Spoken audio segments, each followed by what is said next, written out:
Soal penggeledahan ini bagi kami itu keanehan. Jadi bagi kami ini adalah upaya hanya untuk pengalihan isu. Kan terkait dengan laporan OCCRP yang menyebut Jokowi sebagai salah satu finalis terkorup di dunia. Saya kira ini yang patut diduga untuk mengalihkan isu tersebut. Assalamualaikum guys, jumpa lagi di channel Jurnal Terupdate.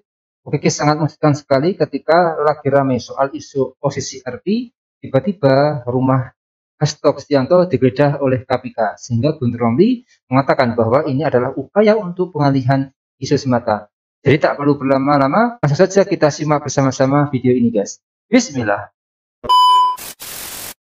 Bung Yudi dulu deh. Bung Yudi, hari ini kita mendengarkan ada peristiwa ya penggeledahan di rumah Sekjen PDIP Hasto Kristianto.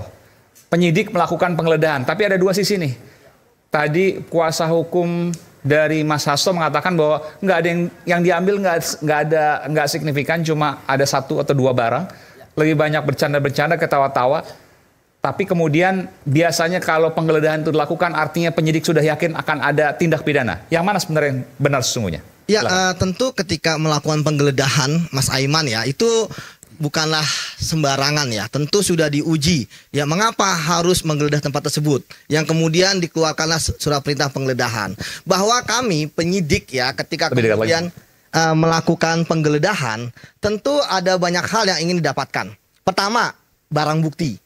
Ya, kemudian yang kedua, apakah ada orang yang bersembunyi di sana? Ya, yang ketiga, menemukan orang dan lain sebagainya. Saya menganalisis bahwa ketika penyidik hari ini melakukan penggeledahan, tentu saya duga ada kaitan bahwa mereka ingin ya mengetahui keberadaannya Pak Hasto di mana. Karena sampai saat ini kan kita belum tapi bisa. Kalau penggeledahan nggak, kalau untuk mencari di mana Mas Hasto gampang kan? Ya, karena penyidik saya melihat KPK kan bisa jadi penyidik berbagai cara lah. Iya, bisa berjaya. Itu kan salah satunya makanya. Oke. Karena penyidik mungkin ingin menyampaikan surat pemanggilan ulang. Kan kemarin kan Pak Hasto nggak datang dan minta reschedule. Ya, oleh karena itu bisa jadi penyidik pun kemudian kita akan penggeledahan, dan kemudian tadi kan disampaikan ada barang yang ditemukan, dan saya pikir ketika ada barang yang diambil itu pasti ada hubungannya ya dengan perkara yang dimaksud. Seperti itu Mas Aiman. Jadi Anda menyimpulkan bahwa penyidik meyakini bahwa tindak pidana itu nyata, begitu ya? Tuh, dari kemarin kan kita sudah mengatakan bahwa itu nyata. Tinggal bagaimana pembuktiannya di pengadilan. Ini kan dia masih statusnya tersangka. Tentu kita harus hargai Mas Hasto asas praduga tidak bersalah ya. Nah, namun dengan telah ditetapkan sebagai tersangka, ini kan ada satu keyakinan dari penyidik ya, kemudian untuk melengkapi berkas dan kemudian dibawa ke pengadilan seperti itu. Dan kemudian ketika ada tindakan penggeledahan, saya pikir ini sebenarnya merupakan hal yang biasa ya di dalam suatu tindakan penyidik ya. Artinya bahwa tentu penyidik sudah melakukan ini ya rencana ya, termasuk pada hari ini. Kita nggak tahu mana lagi yang digeledah, mana lagi saksi yang dipanggil. Kan kita lihat dalam beberapa hari ini kan banyak kejutan-kejutan yang dilakukan oleh penyidik KPK, termasuk memanggil Pak Sompi, ya kan, kemarin Wahyu Setiawan, termasuk ada salah satu mantan anggota Bawaslu juga. Cepat jalannya nih ya? Cepat sekali. Ini yang saya menarik ya, bahwa KPK sepertinya melakukan sprint kalau saya katakan. Seperti itu Mas Aiman. Oke.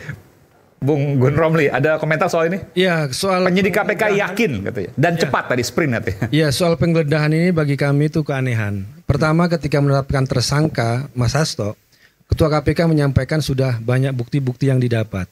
Terus penggeledahan ini untuk apa? Kemudian disampaikan juga tadi, saya juga mengontak kuasa hukumnya Mas Hasto yang di sana. Juga KPK tidak menemukan suatu hal yang berarti. Baik, ini yang keanehan yang kedua. Jadi bagi kami ini adalah upaya hanya untuk pengalihan isu. Pengalihan isu? Karena pada hari ini juga ada aktivis anti korupsi LSM yang datang ke KPK. Ada Bung Rai, ada Mas Ubaidillah Badrun ya. Kan terkait dengan laporan OCCRP yang menyebut Jokowi sebagai salah satu finalis terkorup di dunia 2024. Saya kira ini yang patut diduga untuk mengalihkan isu tersebut. Karena kita melihat masalah KPK sekarang itu sangat mengecewakan. Mengapa kita sebut dengan sebuah pengalihan isu? Karena itu bisa masuk akal ketika sebelumnya KPK menggeledah kantor BI dan sudah diumumkan tersangka 2 orang oleh Deputi Penyidikan, kemudian diralat oleh juru bicara KPK. Jadi kami melihat ini ada benang merah antara intervensi dari pihak luar kepada KPK, termasuk juga upaya untuk mengalihkan isu dari pengumuman OCCRP bahwa Jokowi adalah finalis terkorup sedunia tahun 2024. Begitu. Pengalian isu, Bung. Ya, saya pikir begini, harus diluruskan ya bahwa memang kasus karena kan berbeda-beda. Satgas yang menangani kasus BI berbeda, Satgas yang menangani kasus Pak Hasto berbeda, kemudian orang yang menerima laporan kalau yang tadi benar ada yang melaporkan berbeda-beda.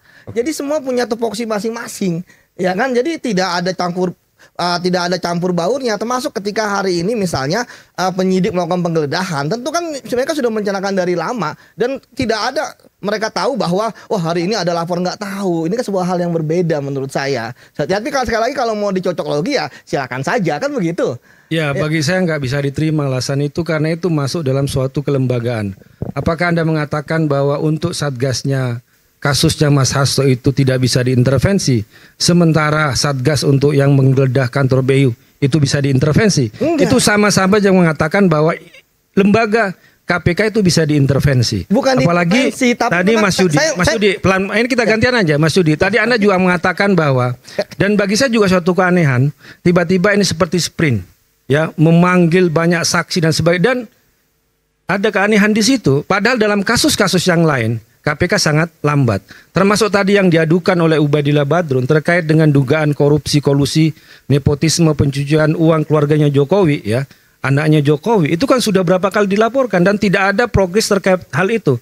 Termasuk juga apalagi namanya fakta pengadilan ketika nama Kahiyang dan Bobi Nasution, anak menantu Jokowi, disebut dalam pengadilan soal kasus izin tambang, sampai sekarang tidak pernah ada tindak lanjut. Kenapa kasus ini tiba-tiba menjadi sprint untuk kasus pertersangkaan Mas Hasto Kristianto? Ya, menurut saya kan begini, kita kan fokus terhadap kasusnya Pak Hasto. Ketika misalnya ada kasus yang lain dan lain-lain dan sebagainya, tentu kita akan. Tapi ini pertanyaan publik juga. Tetapi kan jangan sampai yang terjadi adalah kita seperti kayak orang tenggelam gitu kan. Semua yang ada di atas kita tarik semua. Padahal sebenarnya intinya kita fokus aja dulu. Kita tidak bicarakan orang tenggelam. Kan gini, kita bicara. Maksudnya panik. Jadi semua ditarik-tarik. Pak Guntur, kalau ingin melakukan pembelaan secara politik, saya juga tidak masalah ya. Saya juga. Tapi yang saya pentingkan adalah Mas Aiman, bahwa kalau emang mau melakukan perlawanan hukum kan ada jalur salurannya pra peradilan. Saya sering mengatakan kalau Pak Hasto melakukan pra peradilan, dia akan bisa dalam tanda kutip mengintip apa sih sebenarnya bukti-bukti yang dimiliki oleh KPK untuk mentersangkakan dia. Itu kan fair dilihat oleh publik. Tapi sampai sekarang saya nggak melihat Bang Guntur ya bahwa Pak Hasto mau melakukan pra peradilan. Padahal itu adalah perlawanan yang paling penting ya dibandingkan dengan misalnya pernyataan-pernyataan terkait dengan politik, video dan sebagainya. Bagi saya disitulah sebenarnya krusialnya. Dan saya pun juga ingin memantau kalau memang kasusnya ternyata buktinya KPK nggak kuat, pasti saya bisa menganalisis wah ini nggak kuat nih. Sebentar, Bung Laut. Tapi tadi apa yang disampaikan oleh Mas Gun Romli itu kemudian jadi pertanyaan publik soal revisi tersangka yang soal ini BI. Yang menarik, Mas. Soal yang tadi disebutkan ada beberapa kasus yang dilaporkan tapi tidak berjalan. Nah itu gimana penjelasannya? Nah kalau yang terkait dengan itu saya baca memang di KPK Mas beberapa kali kalah pra peradilan. Akhirnya KPK ada dua hal yang menurut saya sangat ambigu. Pertama, harusnya KPK ketika menaikkan tersangka, menaikkan kasus penyidikan sudah ada tersangkanya. Tapi kemudian mereka kalah di pra peradilannya Prof IDOS ya, bahwa harusnya ketika naik penyidikan ya namanya belum harus ada tersangkanya. Ini kan yang menarik. Sehingga KPK saya juga mengkritik ini. Kenapa satu lembaga bisa jadi ada dua sprindik terkait dengan kasus yang naik dari penyelidikan ke penyidikan. Yang satu tanpa nama, ya kan, sprindik umum. Yang satu ada BI, nama. Kasus BI ini maksudnya? Iya. Kalau saya lihat kan bahwa ini ada sprindik umum, saya baca loh. Harusnya nggak begitu dong. Kalau misalnya akhirnya Bang Guntur mengatakan bahwa wah ini kan ada dualisme, emang ada dualisme seperti itu. Ini yang menurut saya. Jadi ini administrasi aja atau ada tarik-tarikan di atas? Nah, kalau saya melihat ini administrasi aja. Buktinya kan saya lihat diperiksa-periksain kok. Tinggal bagaimana cara menetapkannya. Memang Bang Guntur Romli, KPK sekarang ini saya lihat memang dilema sekali akibat pelemahan-pelemahan yang terjadi. Ya, tadi akhirnya ketika Bang Romli mengatakan kok itu nggak ada penyidikan tapi tersangkanya belum ada gitu kan. Ya memang termasuk revisi tersangka itu administrasi aja karena ada 2 surat itu yang Anda temukan. Iya, karena seperti itu. Ya kalau kami melihat ini ada upaya untuk tebang pilih. Melihat kasus kalau yang tersangka, yang terduga itu kritis terhadap kekuasaan, terhadap Jokowi, langsung sprint. Cepat-cepat saksi dipanggil melakukan penggeledahan.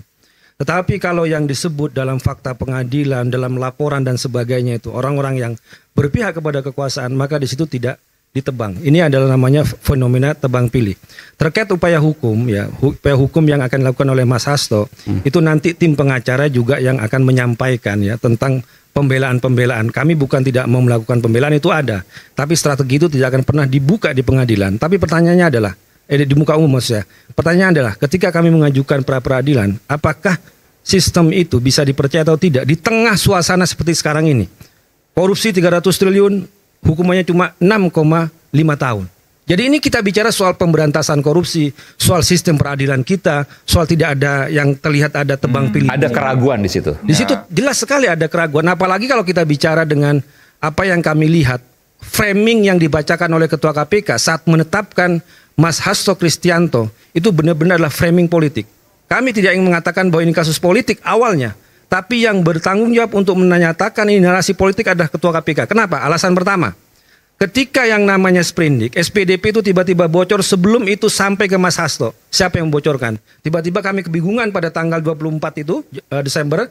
Tiba-tiba ada tersangka Sekjen PDI Perjuangan, kemudian kutipan dari itu sudah ada muncul di media. Siapa yang membocorkan hal ini? Ini kan soal kerahasiaan dan juga ada kebocoran di situ. Kemudian yang kedua adalah ketika Ketua KPK menyebut tersangkanya Hasto Kristianto selaku Sekjen PDI Perjuangan, bukan atas nama pribadi.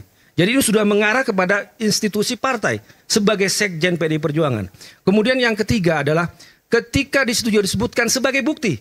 Ini bukan kata saya tapi kata Ketua KPK. Bukti dari kasus penyuapan adalah soal penempatan caleg Harun Masiku orang Toraja menjadi caleg di Sumatera Selatan.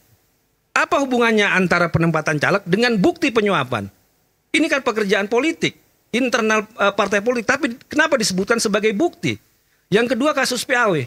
Lagi-lagi kasus PAW adalah kasus internal partai politik.